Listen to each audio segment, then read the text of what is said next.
Talk Real Estate with Sharon and McNamara, sponsored by Boston Connect Real Estate Services.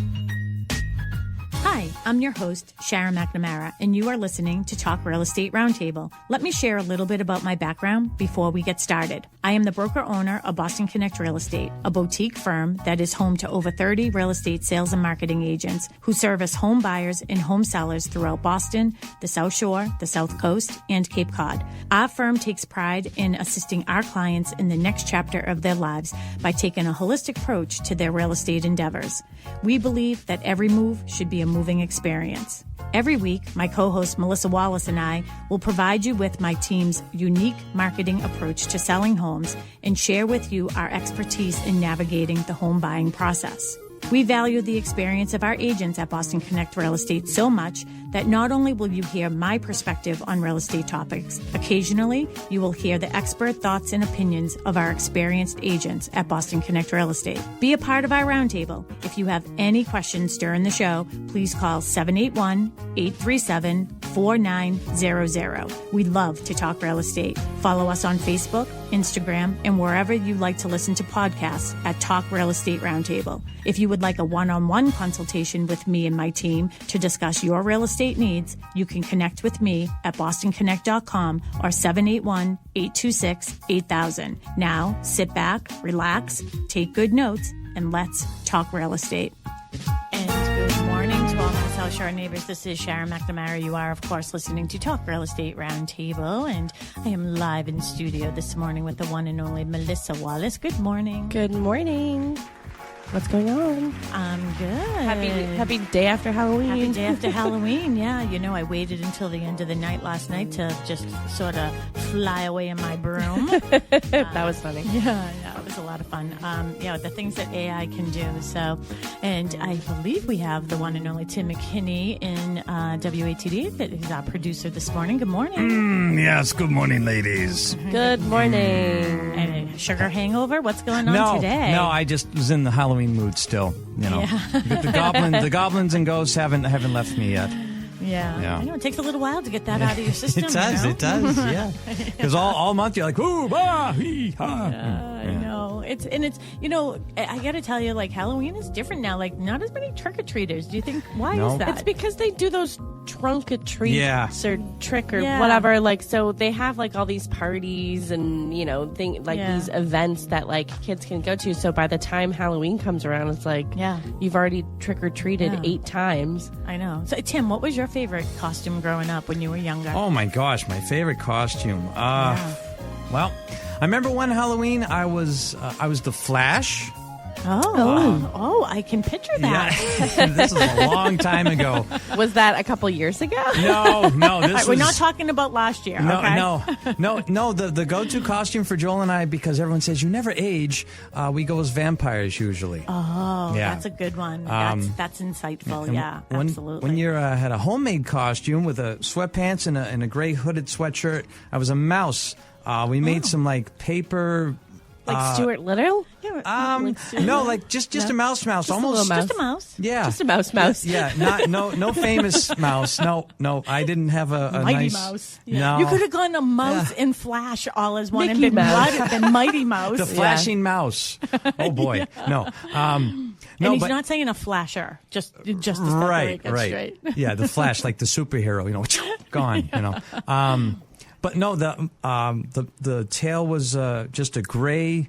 Well, it was a wire with gray shielding around it and little ears attached to the hood, and I think my mom painted whiz. Oh, and I had like a little mouse nose to put on with a string. Aww. So yeah, Very cute. Thank you. Cute. Like homemade costumes used to be a thing. I don't see it as much as of a thing, you know? Yeah. My Nana used to make all my costumes for a very long time. Yeah.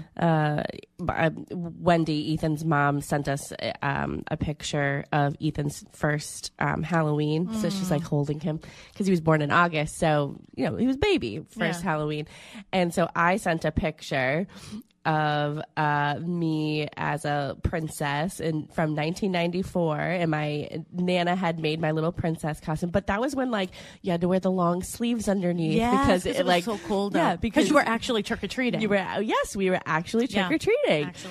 So I had the white turtleneck underneath my princess dress that my Nana had made, but I don't feel like it doesn't happen anymore. No, it doesn't. It's not as fun for me, I guess. But for me, growing up, the one costume that I remember, it was when I was a senior in high school, actually. So I'm not going to go way, way back.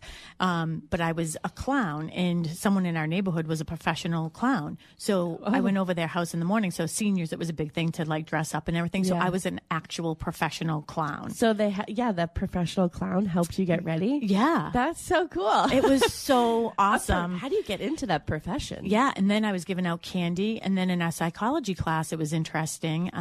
The teacher had said, what you dress up as is really how you're like sort of imagining yourself, like your inner child is like coming out. So I felt really bad for all like the people who dressed up like prostitutes and like sexy little mice and stuff. Oh my god! I was like, here I am, a clown giving out candy. Oh my god! Well, a couple of years ago, I was a hot dog. So what does that say? You like hot dogs? I do. I love a good like friend like Frank. Yeah, I love a hot dog. I truly do. But then, it's funny. Life is going full circle. So one of my neighbors, Sean Worley, the Worleys, we've been friends, and neighbors with them for a very long time. And I was still at the office, and Mark sent me a picture, and they came by with Nora. So Nora's not even one yet in her little chickie costume. Yeah. So I was like, I'm sorry, we have no candy. And Tim was like, there's always one in the neighborhood. Yeah.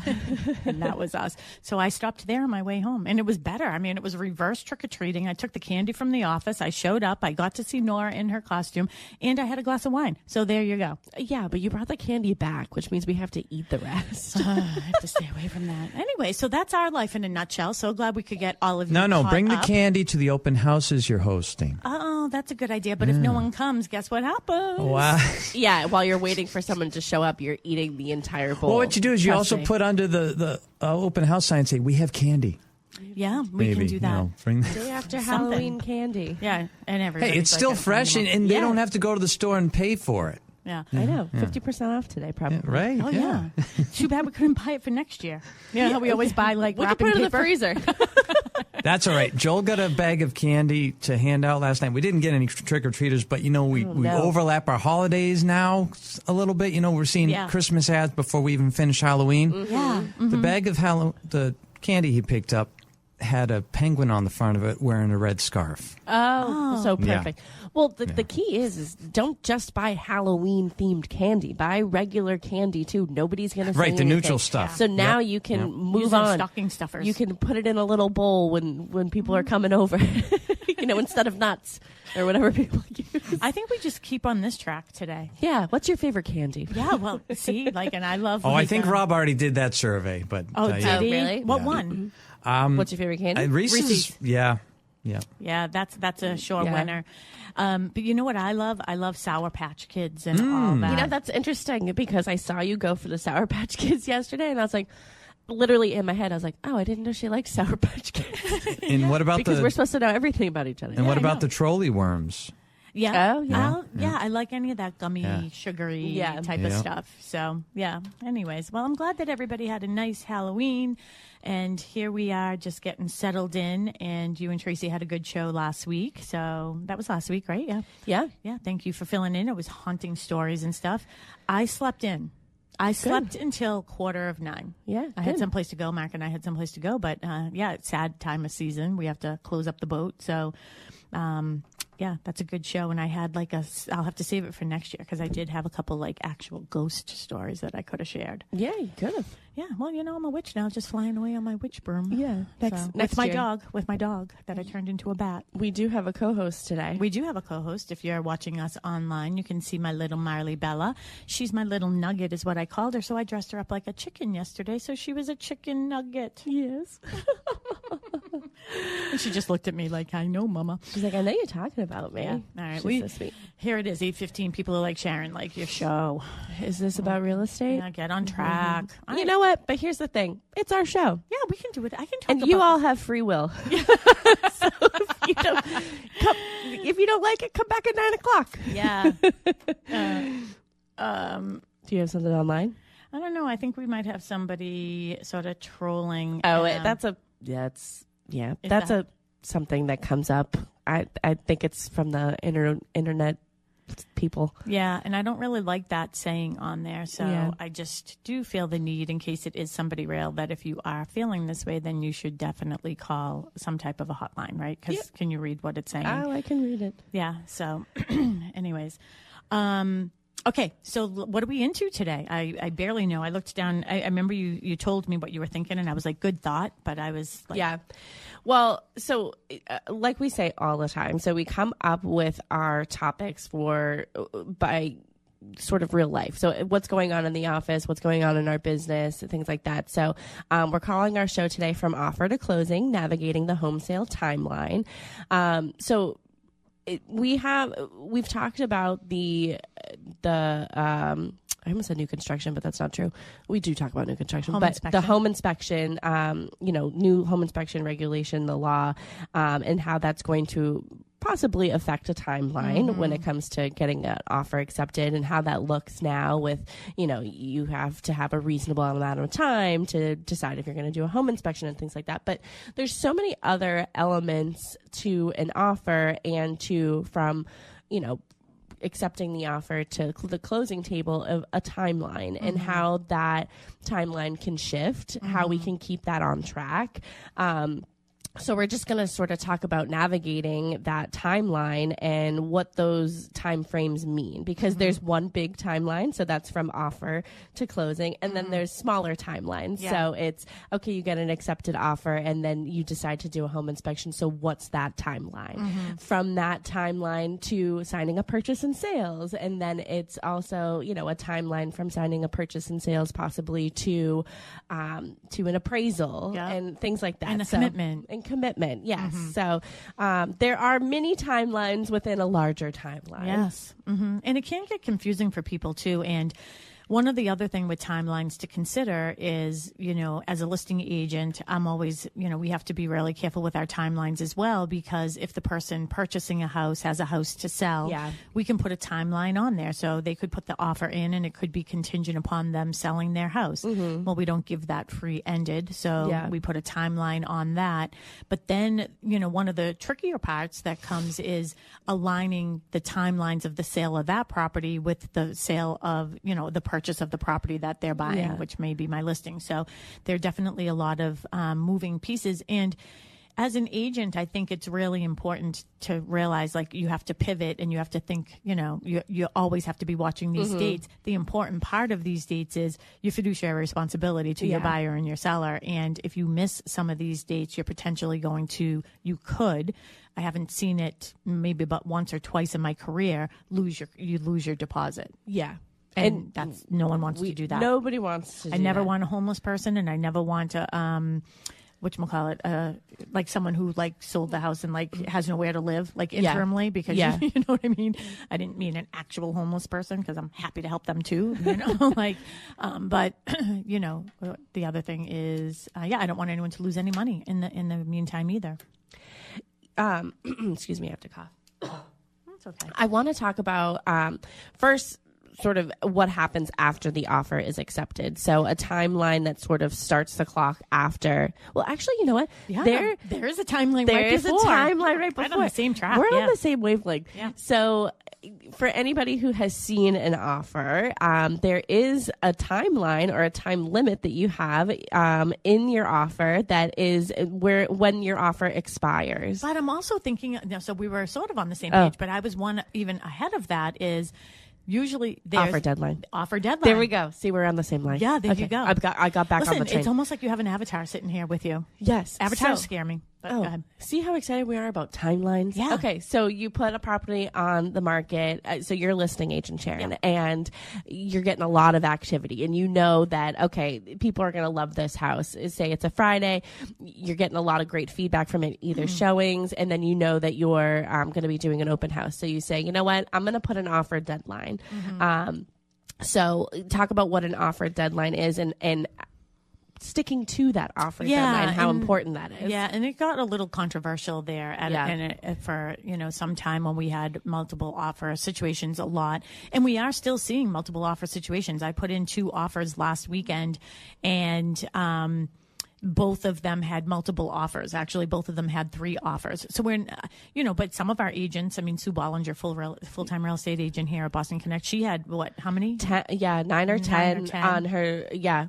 And so speaking of timeline, that property was actually under agreement beforehand, and it fell apart a couple days before closing because of timeline issues. Oh, really? Yes. And unfortunately, the buyers were unable to obtain financing, but it had to do with the timeline issue. So that property went back on the market. And that happened to us twice this year, because it happened to Tracy Grady. Yes. Yeah, it did. And you know what? Thankfully, it was in an area that is very sought after. The price point is very sought after. So she did have about 9 or 10 offers. And she had about 9 or 10 offers the first time around. Mm-hmm. So the second time around, the same sort of feedback, and people were really, really going after it. Yeah. So that's a good show. I just wrote it down. Yeah. Deals that fall apart and why. Yes. Yeah, that's a good show. I mean, it's not a good situation, but, everything happens for a reason. I mean, Mackenzie's in Texas, and she, her first, offer that she put in, that fell apart. Then the second house she put an offer in, that fell apart, but then it got back together. So, so with the timeline, when I'm listing a property, it really is, it depends on, how the market is responding to that listing. And if if you feel, you almost have a sense of, are there going to be multiple offers or they're not, which again is, we could do a whole show on communication and the importance of communication with real estate agents, because I've had a couple of those situations in the past couple of weeks as well. And, you can almost tell if you're going to end up with multiple offers before we automatically put it in there, like, offer deadline Monday by 12 to whatever it was. And, we always stood to it, right? Yeah. We would not take a bully offer. What we would consider a bully offer would be something astronomical, over asking, waiving home inspection, and, but you have to take it off the market. Like, you have to cancel your open houses and everything. So now I'm not even putting it in anymore. Now I'm just sort of feeling it out. And for the most part, I'm saying to people, why don't you just submit your offer whenever, you know what I mean, as they come in, and then the seller can decide, this offer is good enough for me to take right now, or I'm going to wait, and go through my open house and see if there are any other potential, buyers on that situation. So we put that deadline. You have to have the offer in by this time.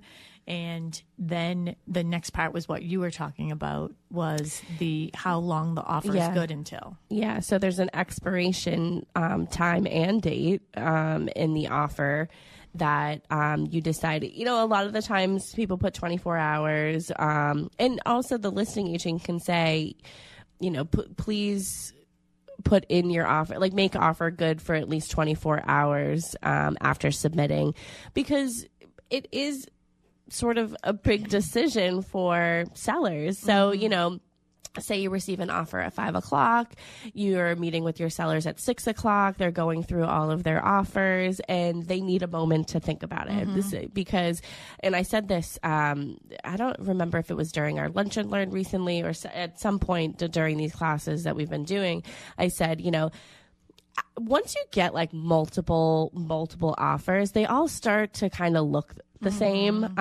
because people are putting their best foot forward. Well, numbers are numbers. Numbers are numbers. The only thing I can't gauge is emotional value. Right. So for the most part, if somebody is going to be basing their offer on market, what's going on in the market trends and all that, basically the offers are all going to be the same. Yeah. It's really the contingencies that are going to make it change and make it worth, you know what I mean? Like, make them look a little bit different. And then there's going to be the one person that, like, this is the perfect house for me. I'm willing to go over asking. Yeah. And, like I said, once you start to get in the tens or whatever, these offers, they all start to sort of look the same, because there's only so many elements to the offer that you can make really strong. Well, and Massachusetts just took one of those away. I know. So, So, it like I said, they start to sort of look alike. And, you have said a million times that you can't buy shoes on Zappos in 30 minutes. So like sell your house and just choose, an offer. It could take longer than 30 minutes. So that timeline is put in there. So your offer, has an expiration time and date. So that's a timeline that you have to be notified if your offer is getting accepted or not. And one of the other things too that's really important is, the importance of knowing your client, and, I may have an estate sale and then I may have somebody that, they're just going into a larger home, or I have somebody who's moving, right-sizing into a smaller home, or like you have to sort of understand the emotions of each person, and then dealing with new construction, forget it. I love the new construction because there are no emotions involved in that. It's just the numbers. Do they work for the developer, or do they not? But you do have to think about the emotional aspect of things when you are putting in an offer as well. Well, the homeowner might be thinking, the seller, that's what I mean. Like they might need more time. They might want that. Well, I'm going to talk about the emotional shift with the buyer as well. So, this is, we have a little agenda here, but my first segment here is, the emotional shift for buyers. So, once an offer is accepted, the excitement of we got the house quickly shifts to nerves about inspections, financing, deadlines, because it becomes reality. Oh my gosh, I'm buying a house. So it's an emotional roller coaster for buyers and sellers, both respectively.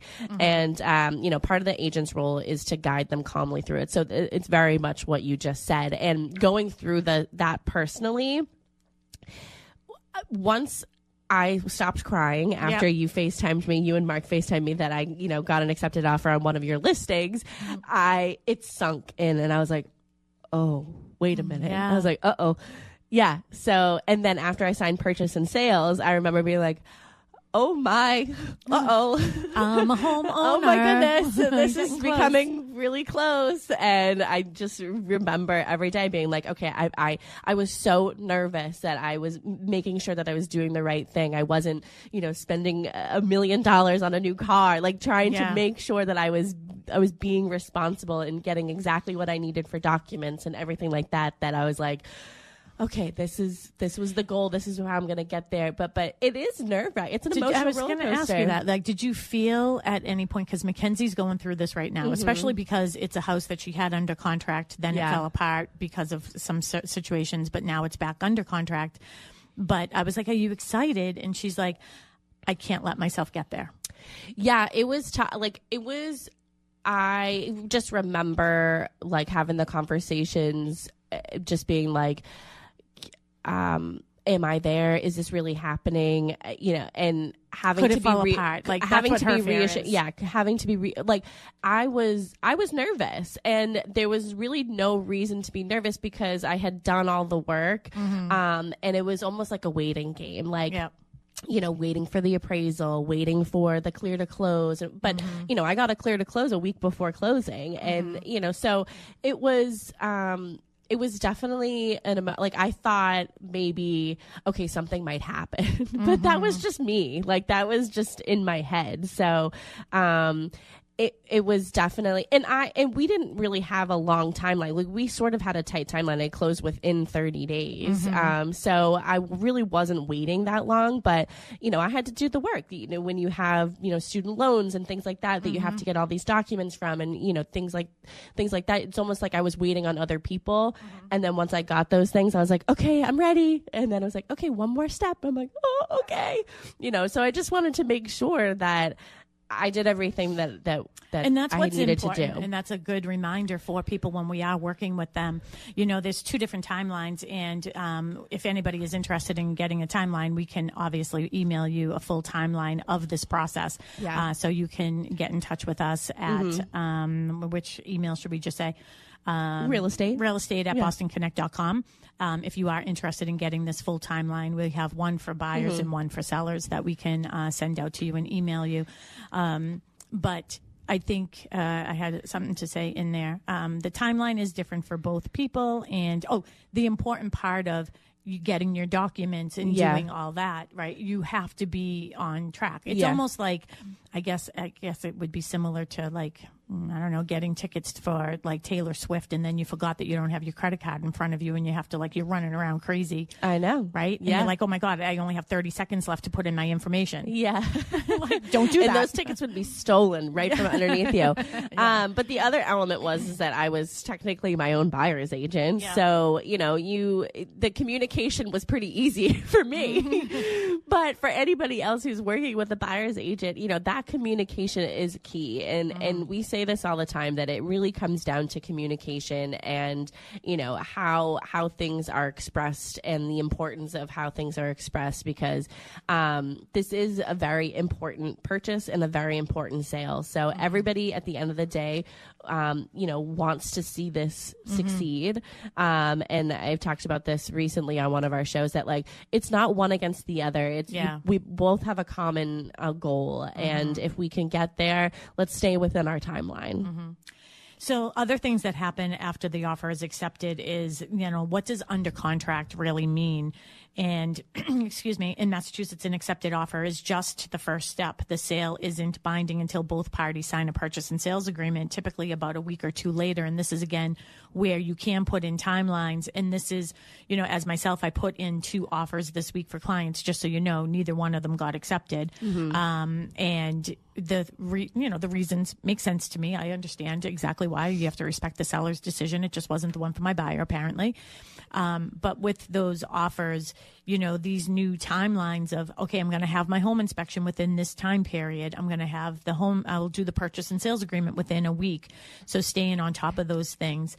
In our MLS, we actually have 2 different, and you may see this when you're on, different platforms out there looking at homes like Zillow or Realtor.com or BostonConnect.com or whatever, that we have the first one is an accepted offer. That's when we mark it contingent. Yeah. And that's contingent upon, the home inspection, contingent upon the signing of the purchase and sales agreement. Then under agreement is after that purchase and sales agreement is signed. But as I stated in the beginning, was in Massachusetts, we are sort of a 2-step process when it comes to contract. Yeah. So it's an offer to purchase, the contract to offer to purchase, which is a binding contract, by the way.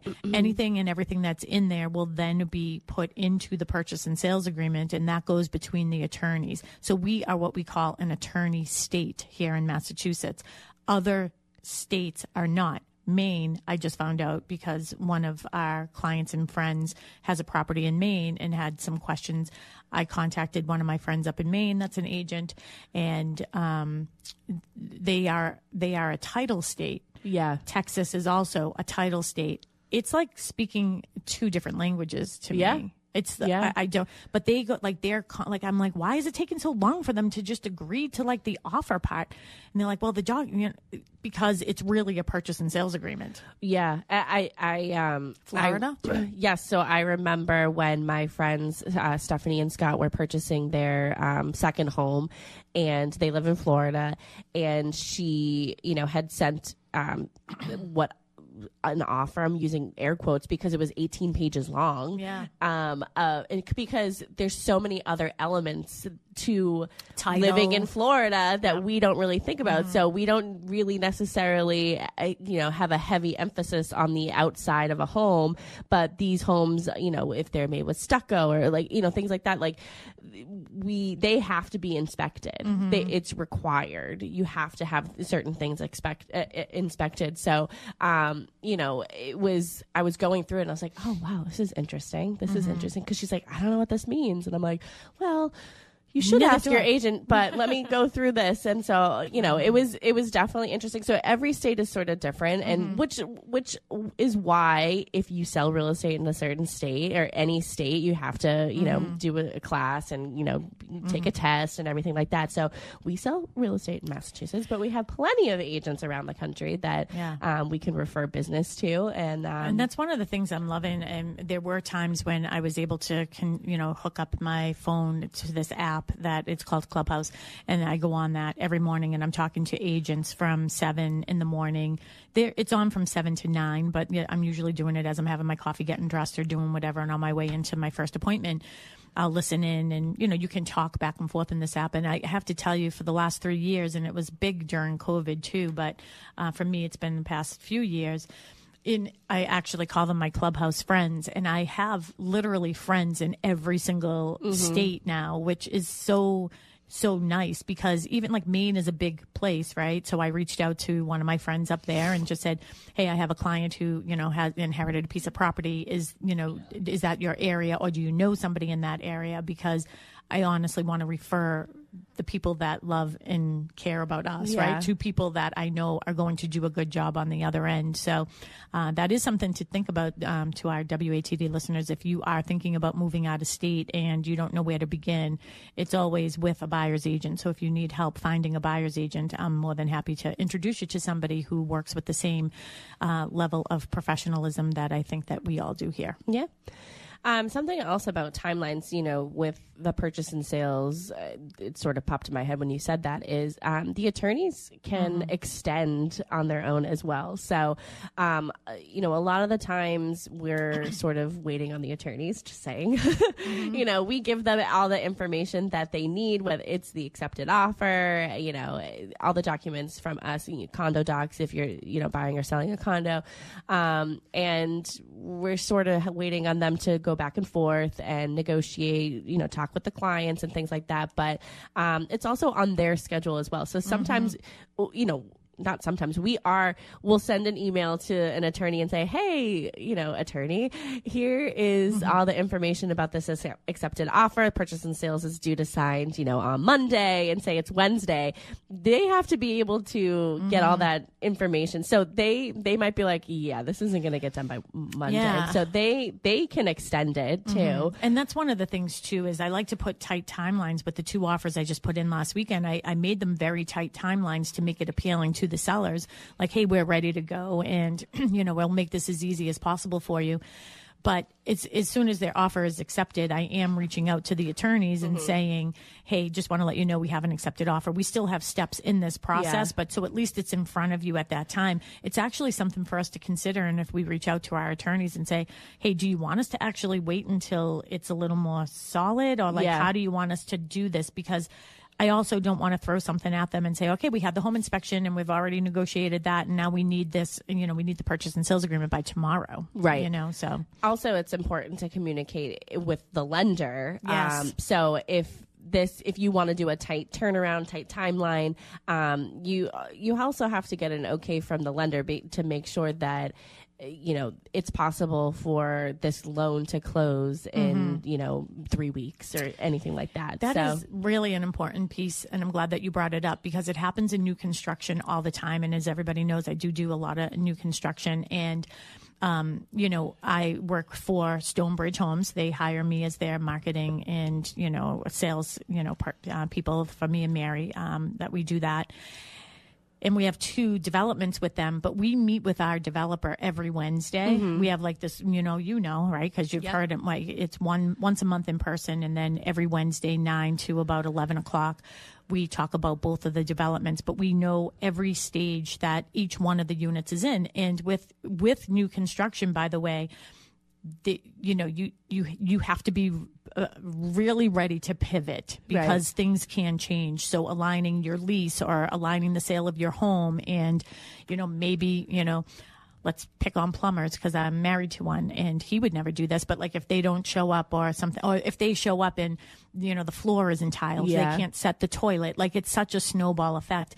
But we talk about that every Wednesday. Where are we in the process? Sometimes we're way ahead, sometimes we're behind, but it seems interesting that every time we're ahead of schedule with something, that the ball is dropped with the loan officers. Not because they think that they have all the time. They think, they're like sort of, just like, all right, well, I have another month before this one's going to close. It's like, well, we're a month ahead of schedule right now. Yeah. So it's really important to have that communication. And I did notice that on your list here, on your agenda. And I love that you called it team communication, because it is about being a team and having your team working for you all the time. Right. And being able to, I think, we've talked about this ad nauseum, actually, like what is the value of us as a buyer's agent or a seller's agent? It isn't just putting a sign out there, but it is making sure that all the other pieces are put together to make sure that the process goes on seamlessly.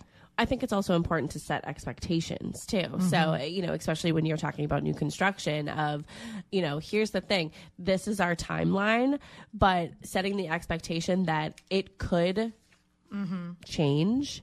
It could change for the better. Mm-hmm. It could change for the worse. But what's something that you guys sort of put in? Don't you put in a timeline like... We have 30 days. Yes. So talk about that for a second. Yeah. So in new construction, that's the other thing too, is you have to really look at that purchase and sales agreement. And for the most part, that purchase and sales agreement can't be adjusted or changed in new construction. And one of the caveats in there is that if... we have 30 days after the original closing day to actually make that closing date, because if it's things that are under our control, like weather and things like that. I mean, if you think about putting up a house and it's stick framed, and then it snows, guess what? You can't go up. So those are the things that you really have to look at. And staying on top of, the team part of it, again, is, staying on top of it with the attorneys and making sure that you are. And one of the milestones in here is, after you sign the purchase and sales agreement, you're sort of waiting for that next step is, getting to the commitment letter, right? Yeah. Another part of our little agenda here is we're calling it the critical middle step. So we talked about inspection timelines. We've talked about home inspections a lot recently because of the new law. But common issues, and I don't think we got to this part of when we talked about home inspection as common issues that come up, because we talked very much about like what a home inspection is and things like that. But something that could sort of disrupt the timeline is if you need to bring additional people into the home. So say there is a mold issue and you need to have somebody come in and assess the mold, and then there's remediation. So there some other issues that could come up was radon. So you do a radon test. So this happened actually recently with one of your listings. They decided to do a radon test, and that radon results were not going to come back in time before signing a purchase and sales. So the buyer had asked to extend signing the purchase and sales, and talk about what ended up happening. The answer was no. Because they wanted to extend it. And this is one of the things too is, my mind is always sort of a couple steps ahead of where I am right now in the process. Because again, I always say, buyers are looking for what's wrong, not for what's right. I have to come up with a term about why I am this type of person. Like I'm always 2 steps ahead of thinking what could potentially go wrong and what do I already have a resolve for. Is that a forward thinker? Maybe. I guess so. Yeah. We'll have to ChatGPT that, I guess. Yeah. So maybe I'm a forward thinker. I like that. And so with this situation, we were supposed to sign the purchase and sales agreement by Friday at 5:00. And, that timeline can fluctuate. You just have to have it in writing, obviously, and usually between the attorneys. But it can't be 5:01, so it should be extended. Anyways, they were having a raid on, so they did the home inspection on Thursday. We negotiated a couple things that came up with that. No big deal. And then the raid on takes 48 hours for the reading, and they wanted to hold off on signing the purchase and sales agreement until Monday. And I spoke with the attorney and I said, absolutely not. Under no circumstances can I allow that to happen. I was like, this is an estate sale. They have this weekend. It's a quick closing. It was cash, but they have to get everything. They only have this weekend to get everything out of the house. Clearly, we don't want to get everything out of the house if over the weekend they decide they're not going to move forward. They decide they're not going to go forward or something happens. So I asked the attorney to put in a contingency. It was a radon contingency. So basically the radon had to be 4.0 or less. Yeah. And then it would be negotiated if it was if it was over 4.0, right? So that way we were able to sign the purchase and sales agreement. And selfishly for me, again, everybody knows I'm a very, very strong listing agent. I do a lot of listings. It makes me a very strong buyer's agent, but I do a lot of listings. That's what I'm thinking about. I'm thinking about, if we don't sign purchase and sales agreement on Friday, not only can the sellers not get their stuff out of the house this weekend, but I'm losing a weekend of marketing time. Right. And I'm not going to slow down my momentum because the first 2 weeks are the most important 2 weeks of your entire listing. Right. Yeah. So that was my thought was, hey, I want to sign this today. And if we don't, then we're having another open house this weekend. Yeah. And that got them to sign. Yep, and they signed. But then, the closing ended up happening a day later than it was originally scheduled for. So even though it was cash, and there's other elements to closings.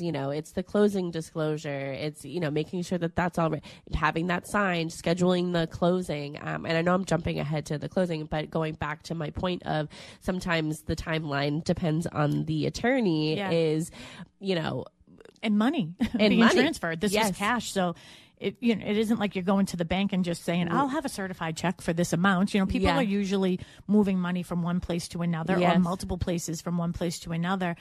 And that this is definitely about timeline is one of the things I want to say about this situation was I said to the other agent, and he was actually great to work with. And I said to him, well, and it was for his parents. Yeah. And I was like, the good news about this is, my clients aren't living there. It isn't like they're selling this to move somewhere else, right? That would have been a sticky situation and a timeline concern, right? So think about it. If our clients were selling that to buy something else, the people buying that house might have something else, right? There's that snowball effect.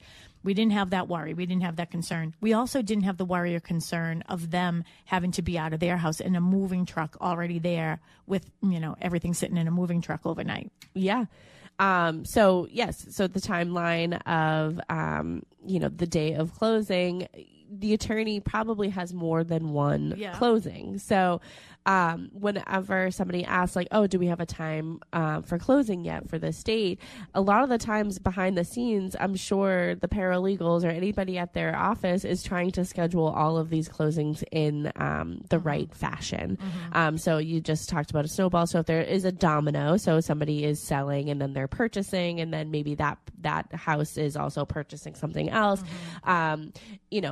In that time frame, the first person should go early in the morning. So first thing in the morning, and you can even sign documents the day before and then get it recorded the next day, things like that. So there are ways to keep on that timeline. In this situation, I just think that it happened too late in the day. I think that the closing just happened too late in the day, and the money didn't hit in time for the attorney. So, but it was first thing the next day, so that was good. The other thing that's in here too that's really key is, the appraisal. And I think sometimes listing agents, we sort of, it isn't, we're the ones waiting for the appraiser to call us and, set up the appointment and schedule it. But this is what I mean about being, on track. And we have, it's in our minds, like, hey, we haven't heard from the appraiser yet what's going on with this situation, right? So, and with new construction, I'm going to continue to go back to that too. It's completely different.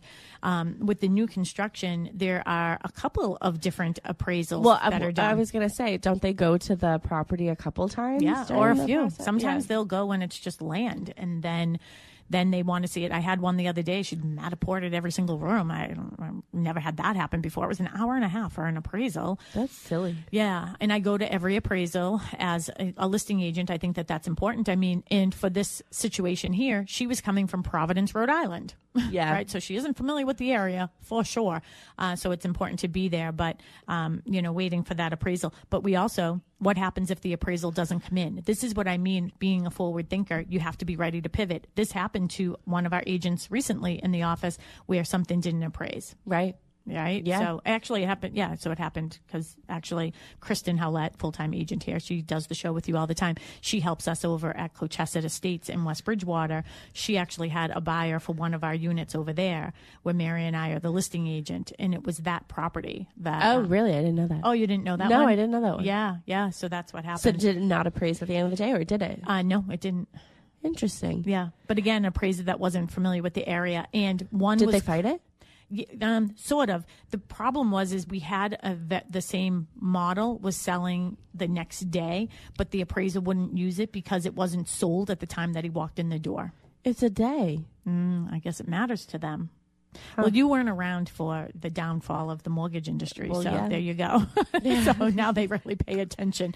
For anybody who's just joining us, welcome. You are listening to Talk Real Estate Roundtable. My name is Sharon McNamara, and I am the broker owner of Boston Connect Real Estate. And of course, I'm a full-time real estate agent who are helping home buyers and home sellers with their purchases. And a lot of times now I'm teaming up with some of the agents in the office as well. So that's really fun and exciting new journey that we're on right now. But if you have any questions for us, you can call Tim. He's in studio still, 781-837-4900, 781-837-4900. We'd love to hear from you. I know a couple weeks ago we heard from our pal Jay over in Marshfield. Yes. So if you have any questions, feel free to give us a call. It doesn't have to be about this topic. It can be really about anything. And if you're watching us on Instagram, YouTube, Facebook, hello to all of our friends. But you can also send us messages via the websites. I mean, during the social media. The pages. websites. In the interwebs. In the interwebs, yeah. So you can do that as well. And we'd love to hear from you. Can you talk about financing contingency timeline and how to keep on track with that? Yeah, so, I mean, we talked a little bit about it in between all of our topics today. So it's really up to the buyer to make sure that they're getting all of their bank statements, final paychecks, all that type of stuff in to their loan officer so the underwriter can do their thing, the appraisal and all of that. We need what is called a commitment letter. So it's a commitment from the bank to give you the money. And it's basically saying we have reviewed everything. It's gone through underwriting. We have a commitment letter. As we get a little bit closer, we have something that said, okay, we are clear to close. We can close today if you need to. So there's a couple little financing contingencies that are in there with dates, but might be a good idea. We haven't had a loan officer on in a long time, and maybe we can bring one on to talk to us a little bit more about that type of stuff too. Yeah. And rates dropped. Yeah. Yeah. Great for Mackenzie. Yeah, absolutely. I think it was like 5.95. Yeah. Which is really good. To be in the fives is good, people. So this is don't say, oh, I'm going to wait until they drop even lower. People made that mistake before, right? Yes. Okay, so we're getting to the part where this is the real reason why I wanted to talk about this, because we're getting into our colder months here now that we're in November. Happy November. Daylight savings tonight. Yes, daylight savings. Change your batteries today. Yes, change your batteries.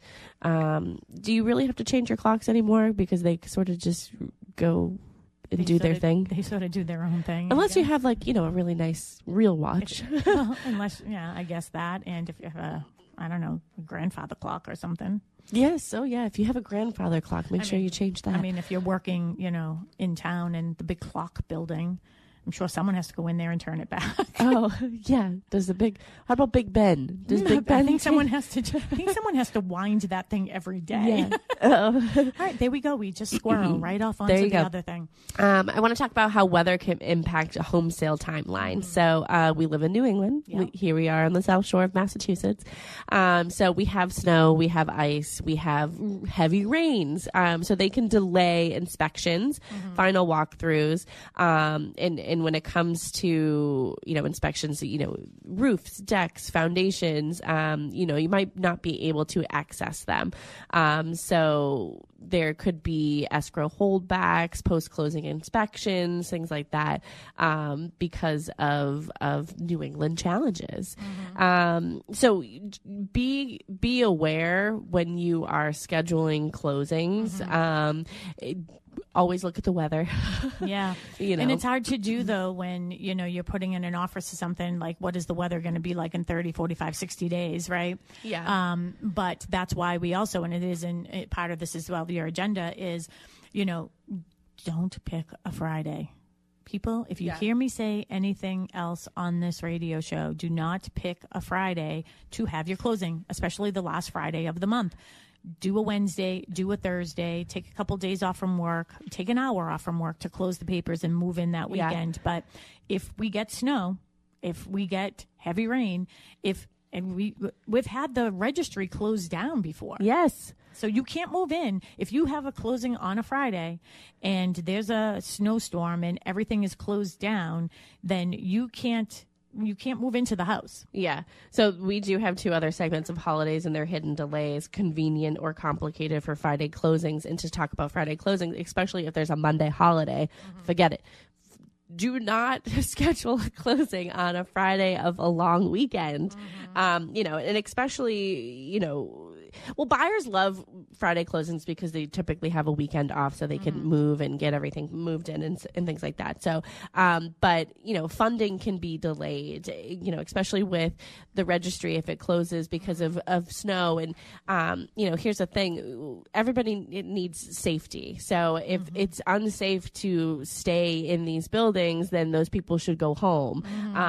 So the registry can close, banks can close, things like that. Like you might not be able to access things on late Friday afternoon. And you should always have everything that you need, like your final numbers. You have to sign a CD, which is the closing disclosure. You have to sign that 3 days prior to your closing anyways. So you should know what your numbers are. Make sure you have your certified checks and make sure you have everything all aligned well before that time, so you're not running around saying, oh, I didn't realize I had to get a certified check. Yes, you do. Yes. Also to have to do with weather and storms, you could lose power. So the registry could not have power. The bank doesn't have power. Places, the home itself doesn't have power. So, now you're closing on a home that has no power. And you want to make sure that power comes back on. So what do we do in that situation? So, and also during the winter months, it can be hard to get to certain elements.